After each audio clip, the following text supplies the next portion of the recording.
Hi guys, ಇವತ್ತಿನ video ಏನು ಅಂತ ತಮ್ಮನೇಲಲ್ಲಿ ನೋಡಿರ್ತೀರಾ. ಮಂತ್ರಾಲಯಕ್ಕೆ ಹೋಗ್ತಾ ಇದ್ದೀವಿ. ನಮ್ಮೂರು ತುರುವೇಕೆರೆಯಿಂದ ಫಸ್ಟು ನಾವು ಬೆಂಗಳೂರಿಗೆ ಹೋಗಬೇಕಿತ್ತು. ಬೆಂಗಳೂರಿಂದ ಬಸ್ ಬುಕ್ ಮಾಡ್ಕೊಂಡಿದ್ವಿ. ಸೊ ಇವಾಗ ತುರುವೇಕೆರೆಯಿಂದ ಬೆಂಗಳೂರಿಗೆ ಹೋಗ್ತಾ ಇದ್ದೀವಿ. ನಾವು ನಮ್ಮ ರಿಲೇಟಿವ್ಸ್ ಜೊತೆ ಹೋಗ್ತಾ ಇರೋದು. ಎಲ್ಲ ಸೇರಿ 13 ಮೆಂಬರ್ಸ್ ಹೋಗ್ತಾ ಇದ್ದೀವಿ ಮಂತ್ರಾಲಯಕ್ಕೆ.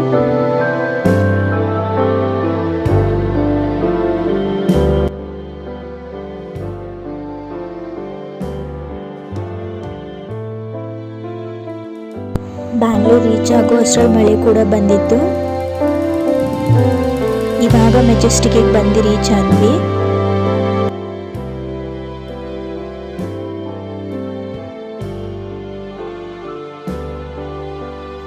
ನಮಗೆ ಬಸ್ ಇರೋದು 7:30ಗೆ. ಟರ್ಮಿನಲ್ 3 ಅಲ್ಲಿ ಬಸ್ ಇರೋದು. ಸೊ ಟರ್ಮಿನಲ್ 3ಗೆ ಹೋಗ್ತಾ ಇದ್ದೀವಿ. ಇದು ಬಸ್ಸು. ಇವಾಗ ಹತ್ತಿದ್ದೀವಿ.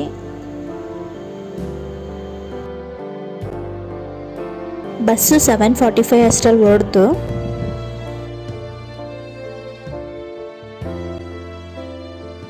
ಯಾರಾದರೂ ನೈಟ್ ಟ್ರಾವೆಲ್ ಮಾಡ್ಕೊಳ್ಳೋರಿದ್ರೆ, ಬೇಗ ನೀವು ಊಟ ಮಾಡೋರಿದ್ರೆ ಬೇಗನೆ ಊಟ ಮಾಡ್ಕೊಳ್ಳಿ. ಯಾಕಂದರೆ ನಮಗೆ ಲೇಟಾಗಿ ಊಟಕ್ಕೆ ನಿಲ್ಲಿಸಿದ್ರು. ಅರೌಂಡ್ 11:30-12 ಆಗಿತ್ತು.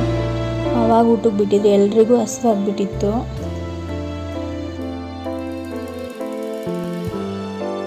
ಇದ್ರದ್ದು ಟಿಕೆಟ್ ಪ್ರೈಸ್ ನೋಡೋದಾದರೆ ಒಬ್ಬರಿಗೆ 580 ರುಪೀಸ್ ಆಗಿತ್ತು ಬುಕ್ ಮಾಡಬೇಕಾದ್ರೆ. ಇದು ಇಂಟರ್ಸ್ಟೇಟ್ ಬರೋದ್ರಿಂದ ಫ್ರೀ ಇಲ್ಲ ಬಸ್ಸು. ಮಾರ್ನಿಂಗ್ 5 ಅಷ್ಟರಲ್ಲಿ ಬಂದು ಮಂತ್ರಾಲಯ ರೀಚ್ ಆದ್ವಿ. ಇವಾಗ ರೂಮ್ ಬುಕ್ಕಿಂಗ್ ಆಗಿತ್ತು. ಸೊ ರೂಮಿಗೆ ಹೋಗ್ತಾ ಇದ್ದೀವಿ. ಇಲ್ಲಿ ಜೀತ ಮಿತ್ರ ಅನ್ನೋ ಇದರಲ್ಲಿ ಒಂದು ರೂಮ್ನ ತುರುವೇಕೆರೆ ಕಟ್ಟಿಸ್ಕೊಟ್ಟಿದ್ರು. ಸೊ ಅದಕ್ಕೆ ಅಲ್ಲೇ ಬುಕ್ ಮಾಡಿಸ್ಕೊಂಡಿದ್ವಿ. ಇದು ತುಂಗಭದ್ರಾ ನದಿ. ದೇವಸ್ಥಾನದ ಪಕ್ಕದಲ್ಲೇ ಮಂಚಾಲಮ್ಮ ಸನ್ನಿಧಿ ಇದೆ. ಫಸ್ಟು ಮಂಚಾಲಮ್ಮರ ದರ್ಶನ ಮಾಡ್ಕೊಂಡು ಆಮೇಲೆ ರಾಯರ ದರ್ಶನಕ್ಕೆ ಹೊರಟ್ವಿ. ಪೂಜ್ಯಾಯ ಗುರು ರಾಘವೇಂದ್ರಾಯ ಸತ್ಯಧರ್ಮ ರಥಾಯ ಚ ಭಜತಾಂ ಕಲ್ಪವೃಕ್ಷಾಯ ನಮತಾಂ ಕಾಮಧೇನವೇ. ರಾಯರು ಎಲ್ರಿಗೂ ಒಳ್ಳೇದು ಮಾಡಲಿ ಅಂತ ಕೇಳ್ಕೊತೀನಿ.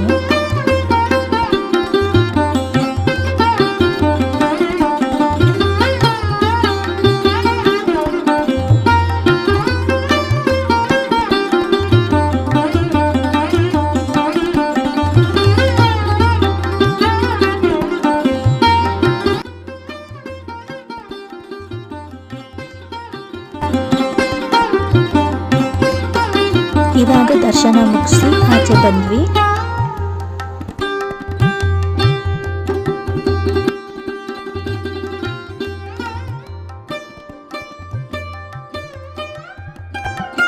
ಟೆಂಪಲ್ ಸರೌಂಡಿಂಗ್ ಅಲ್ಲಿ ಕೃಷ್ಣ ಅವತಾರ ಒಂದೊಂದು ಲೀಲೆಗಳನ್ನು ಎಷ್ಟು ಚೆನ್ನಾಗಿ ನಿರ್ಮಿಸಿದ್ದಾರೆ ನೋಡಿ.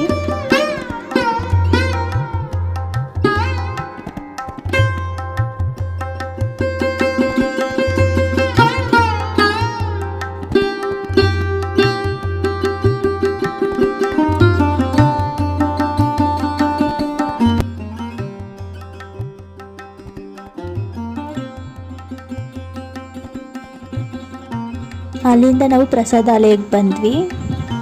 ಇವಾಗ ಪ್ರಸಾದ ಕೊಟ್ಟಿದ್ದಾರೆ. ಮೊಸರನ್ನ, ಪಾಯಸ ಮತ್ತು ಅನ್ನ ಸಾಂಬಾರು. ನಮಗೆ 30 ಮಿನಿಟ್ಸಲ್ಲೆಲ್ಲ ದರ್ಶನ ಆಗಿತ್ತು. ನೆಕ್ಸ್ಟ್ ಅಲ್ಲಿಂದ ನಾವು ಬೇರೆ ಬೇರೆ ಪ್ಲೇಸಸ್ ನೋಡೋದಕ್ಕಂತ ಆಟೋ ಮಾಡ್ಕೊಂಡು ಹೊರಟ್ವಿ. ಈ ಪ್ಲೇಸಸ್ ನೋಡೋದಕ್ಕೆ ಒಬ್ಬರಿಗೆ ಬಾರ್ಗೇನ್ ಮಾಡಿ 130 ರುಪೀಸಿಗೆ ಮಾಡಿಸ್ಕೊಂಡ್ವಿ.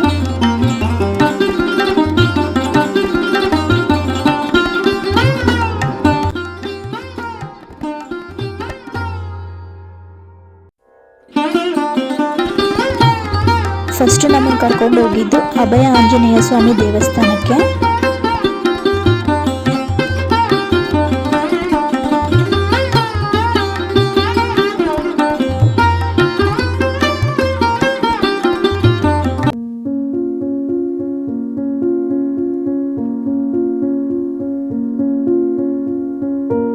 ಮಂತ್ರಾಲಯದ ಟೆಂಪಲ್ ಟೈಮಿಂಗ್ಸ್ ನೋಡೋದಾದರೆ ಬೆಳಗ್ಗೆ 6 ಗಂಟೆಯಿಂದ ಮಧ್ಯಾಹ್ನ 2 ಗಂಟೆವರೆಗೂ ಓಪನ್ ಇರುತ್ತೆ.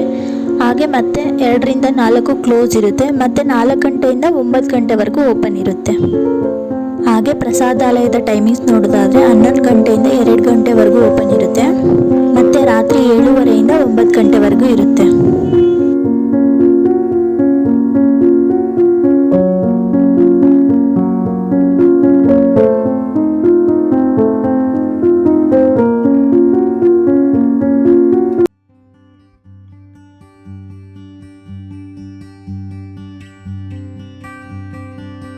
ನೆಕ್ಸ್ಟ್ ಪ್ಲೇಸ್ ಕರ್ಕೊಂಡು ಹೋಗಿದ್ದು ಅಪ್ಪಣ್ಣಾಚಾರ್ಯರ ಮನೆ. ಈ ಮನೆಯಲ್ಲಿ ರಾಘವೇಂದ್ರ ಸ್ವಾಮಿಗಳು 13 ವರ್ಷ ಇದ್ದರು. ಇದೇ ರಾಘವೇಂದ್ರ ಸ್ವಾಮಿಗಳು ವಿಶ್ರಾಂತಿ ಪಡೆಯುತ್ತಿದ್ದ ಸ್ಥಳ.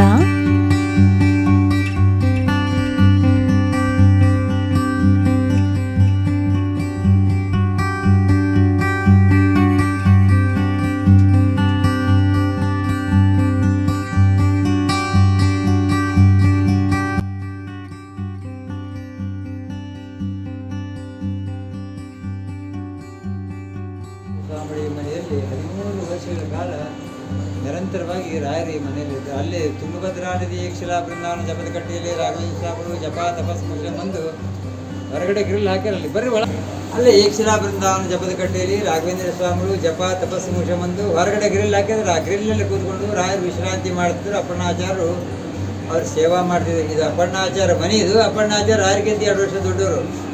ಇದು ಅಪ್ಪಣ್ಣಾಚಾರ್ಯ ಮನೆ. ಅಪ್ಪಣ್ಣಾಚಾರ್ಯ ರಾಯರಿಗಿಂತ 2 ವರ್ಷ ದೊಡ್ಡವರು. ಆದರೂ ಪರಮಗುರುಗಳು ಅಂತೇಳಿ ರಾಯರ ಸೇವೆ ಮಾಡ್ತಾಯಿದ್ರು. ಅಪ್ಪಣ್ಣಾಚಾರ್ಯರು 400 ವರ್ಷದಿಂದ ಈ ಮನೆಯಲ್ಲಿ ದೊಡ್ಡ ಹುತ್ತದಲ್ಲಿ ಜೀವಂತ ಸರ್ಪ, ಕೃಷ್ಣ ಸರ್ಪ ಅಂತ 5 ಅಡಿ ಕರಿ ನಾಗರಾವು, ದೊಡ್ಡ ದೊಡ್ಡ ರೋಮಗಳು. ಅದು ವಿಚಿತ್ರ ಭಗವಂತ, ಸಾಕ್ಷಾತ್ ಭಗವಂತ ಅಂತ ಹೇಳಿದ್ರೆ ಭಗವಂತ ಅಂಶ ಇರ್ತಕ್ಕಂಥ ಸರ್ಪದು. ಅದು ರಾಯರ ಜೊತೆಗೆ ಇರ್ತಿತ್ತು. ರಾಯರು ಇಲ್ಲೇ ಮರಕತ್ತಿದ್ರು, ಅದು ಇಲ್ಲೇ ಮರಕತ್ತಿತ್ತು. ಅಪ್ಪಣ್ಣಾಚಾರ್ಯರು ಇಲ್ಲಿ ಮರಗಿದ್ರು. ಕೃಷ್ಣ ಸರ್ಪ ಅಪ್ಪಣ್ಣಾಚಾರ್ಯರು ತಮ್ಮ ಪೂಜಾ ಮಾಡಿದ ಮೇಲೆ ಆಂಜನೇಯ ಸ್ವಾಮಿಗೆ ಬೆಳ್ಳಿ ಬಟ್ಟಲಲ್ಲಿ ಹಾಲು ಇಟ್ಟಿರ್ತಾರೆ. ಹಾಲು ತೊಗೊಂಡೋಗಿ ಹೊರಗಡೆ ಕೊಡ್ತಾರೆ. ಕೃಷ್ಣ ಸರ್ಪ ಹೊರಗಡೆ ಹೋಗಿ ಹಾಲು ಕುಡಿದು. ಯಾಕಂದ್ರೆ 400 ವರ್ಷದಿಂದ ಬರೀ ಮಣ್ಣಿನ ಮನೆ ಇತ್ತು ಲೆಕ್ಕ ಹಾಕ್ರಿ. ಹಾಗೆಂತ ಮಣ್ಣಿನ ಮನೆಗೆ ನಮ್ಮ ಗುರುಗಳು ಇದ್ರೆ ಅಂತಂದ್ರೆ ಕಣ್ಣ ನೀರು ಬರ್ತಾರೆ. ನಮ್ಮ ಗುರುಗಳು ಇಂಥ ಮನೆಯಾಗಿದ್ರು, ಮಣ್ಣಿನ ಮನೆಯಾಗ ಅಂತ ಇದ್ರು. ಆವಾಗ ರಾಯರೇ ಅಂತಂದ್ರು ಅಲ್ಲಿ ಹೋಗಿ ಕೃಷ್ಣ. ಆಮೇಲೆ ಹುತ್ತ ಹಾಲು ಕುಡಿದು ಬಂದು ಹುತ್ತ ಸೇರ್ತಿತ್ತು. ಅಪ್ಪಣ್ಣಾಚಾರ್ಯ ಸ್ವಾಮಿ ನೀವು ಬೃಂದಾವನ ಪ್ರವೇಶ ಮಾಡಿ ಮಂತ್ರಾಲಯದಾಗ 700 ವರ್ಷ ಮಂತ್ರಾಲಯದಾಗ ಕೂತ್ಕೊಂಡ್ಬಿಟ್ರಪ್ಪ ಅಂದ್ರೆ ಈ ಮನೆ ಹೆಂಗ ಜಪದ ಕಟ್ಟಿ ಏನು ಮತ್ತು ಈ ಮನೆ ಏನಂತಂದ್ರೆ ಅಪ್ಪಣ್ಣಾಚಾರ್ಯ ಅಂದರು ಏನು ಚಿಂತೆ ಮಾಡ್ಲಿಕ್ಕೆ ಹೋಗೋಣ ಮುಂದೆ ಆದ್ರೆ ಅಲ್ಲಿ ನಾವು ಜಪ ತಪಸ್ಸು ಮಾಡಿದ ಜಪದ ಕಟ್ಟಿ ಇಲ್ಲಿ ನಾವು ಮಲಗಿರ್ತಕ್ಕಂಥ ಸ್ಥಳಕ್ಕೆ ಪೂರ್ಣ ಫಲ ಸಿಗಬೇಕಾದ್ರೆ ಅವ್ರು ಬಂದು ಹೋಗ್ತಾರಂತ ಮಾತು ಇವತ್ತು ನಾವು ಸ್ವಲ್ಪ ಇವತ್ತು ಯಾಕಂದರೆ ಎಷ್ಟು ರಶು ಏನಕ್ಕೆ.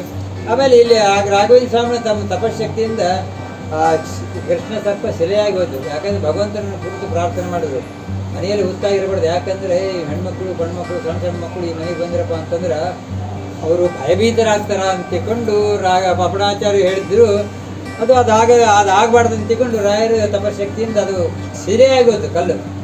ಕಲ್ಲಾಗಿ ಕೃಷ್ಣ ಸರ್ಪ 5 ಅಡಿ ಕರಿ ನಾಗರಾವು ಅದು ಸೆಲೆಯಾಗಿ ಹೋಯ್ತು. ರಾಘವೇಂದ್ರ ಸ್ವಾಮಿ ತಪಶಕ್ತಿ ಅದೇ ಶಿಲೆಯನ್ನು ಹೊರಗಡೆ ತೆಗೆದು ಅವರೇ ಪ್ರತಿಷ್ಠಾಪನೆ ಮಾಡಿದ್ರು. ಬಿಚ್ಚಾರಿ ನಾಗಪ್ಪ ಅಂತೇಳಿ ಭಾರಿ ಜಾಗೃತ ನಾಗಪ್ಪ.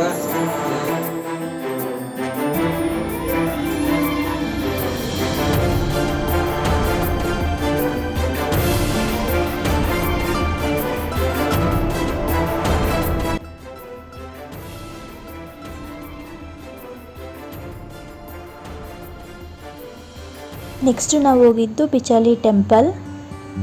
ಇದು ರಾಯರಿಗೆ ಬಳಸ್ತಿದ್ದ ಒರಳು ಕಲ್ಲು.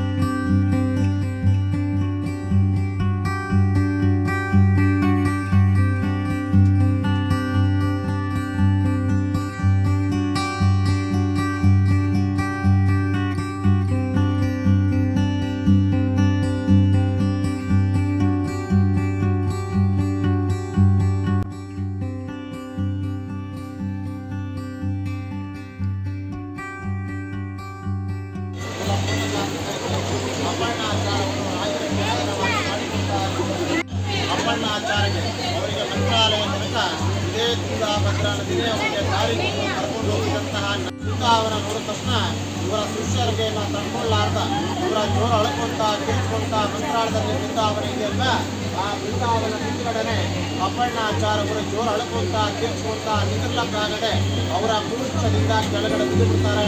ಇವರ ಬಿದ್ದ ತಕ್ಷಣ ಬೃಂದಾವನ ವೈಬ್ರೇಷನ್ ಆಗುತ್ತೆ.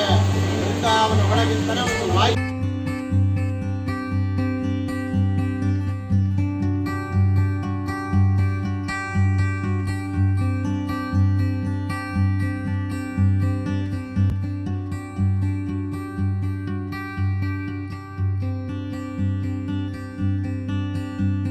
ಏಕಶಿಲಾ ಬೃಂದಾವನ ಹಿಂದೆಯೇ ಇರೋ ಬಿಚಾಲಮ್ಮ ಟೆಂಪಲ್ಗೆ ಹೋದ್ವಿ. ಈ ದೇವಸ್ಥಾನವನ್ನು ಬಾಳೆಹಣ್ಣು ಮತ್ತು ಬೆಲ್ಲದಿಂದ ಕಟ್ಟಲಾಗಿದೆ ಅಂತೆ. ಅಲ್ಲಿಂದ ನಮ್ಮ ನೆಕ್ಸ್ಟ್ ಕರ್ಕೊಂಡು ಹೋಗಿದ್ದು ಪಂಚಮುಖಿ ಆಂಜನೇಯ ಟೆಂಪಲ್ಗೆ.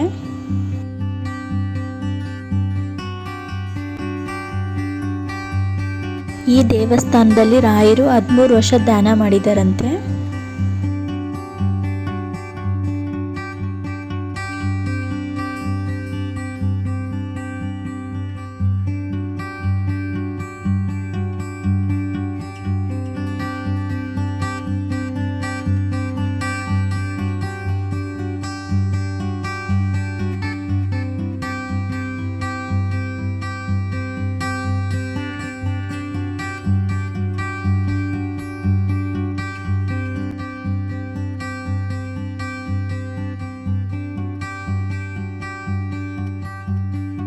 ಅಲ್ಲೇ ಬಜ್ಜಿ ತಿಂದ್ಕೊಂಡು ಅಲ್ಲಿ ಇನ್ನೊಂದೇನೆಂದರೆ ಬದನೆಕಾಯಿ ಬಜ್ಜಿ ಇರುತ್ತೆ. ಯಾರಾದರೂ ಹೋದರೆ ಅದನ್ನು ಟೇಸ್ಟ್ ಮಾಡಿ, ಅದು ಚೆನ್ನಾಗಿದೆ.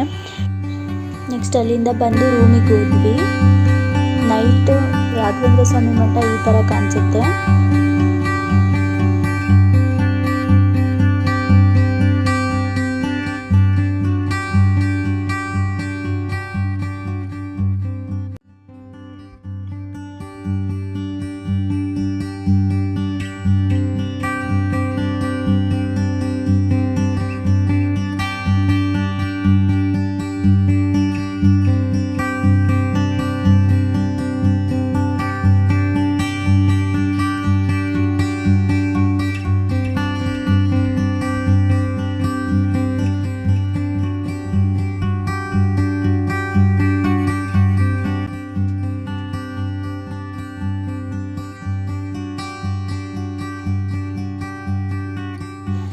ಮತ್ತು ನೈಟ್ ನಾವು ಊಟಕ್ಕೆ ಹೋದ್ವಿ.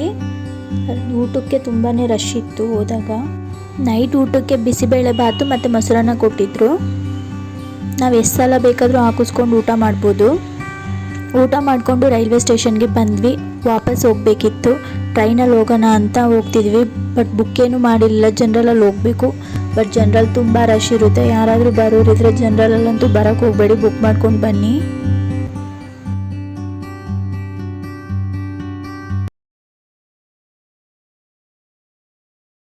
ಇದಾಗಿತ್ತು ಮಂತ್ರಾಲಯ ವ್ಲಾಗ್.